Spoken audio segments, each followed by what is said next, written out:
নমস্কাৰ মই pharmacist Rekibuddin Ahmed medicine review বা ফাৰ্মাচিষ্ট নামৰ ইউটিউব চেনেলটোলৈ আপোনালোকক স্বাগতম জনাইছোঁ। আজি আমি এই ভিডিঅ'টোত আলোচনা কৰিবলৈ লোৱা বিষয়টো হ'ল হাইপথাইৰয়েড বেমাৰত ভোগা ৰোগীয়ে কি খাব নালাগে বা কি খোৱাটো উচিত নহয়। আমি ইতিমধ্যে হাইপথাইৰয়েড বেমাৰৰ বিভিন্ন লক্ষণ বা চিম্পটমছসমূহৰ ওপৰত অন্য এটা ভিডিঅ' বনাই থৈছোঁ। ওপৰৰ আই বটনটো ক্লিক কৰি আপোনালোকে সেই ভিডিঅ'টো চাব পাৰিব।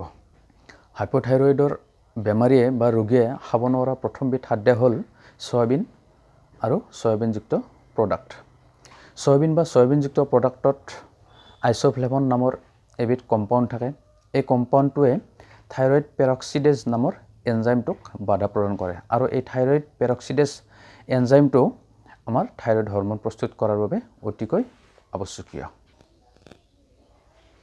কিছুমান পাচলি যেনে ফুলকবি, বন্ধাকবি, ব্ৰকলি, শালগম ইত্যাদিও হাইপথাইৰয়েড বেমাৰ থকা ৰোগীয়ে খাব নোৱাৰে, কাৰণ এই পাচলিবোৰত থকা বিভিন্ন কম্পাউণ্ডবোৰে আমাৰ থাইৰয়েড হৰমন প্ৰস্তুত কৰাত বাধা প্ৰদান কৰে।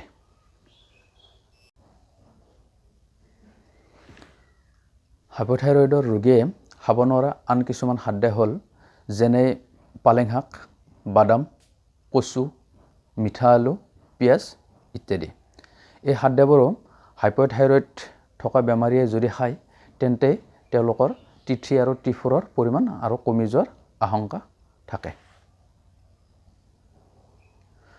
আজিলৈ ভিডিঅ'টোত এইখিনিয়ে। যদিহে আপোনালোকৰ ভিডিঅ'টো ভাল লাগিছে তেন্তে ভিডিঅ'টো লাইক কৰিব, মোৰ চেনেলটো ছাবস্ক্ৰাইব কৰিব আৰু ভিডিঅ'টো শ্বেয়াৰ কৰিব।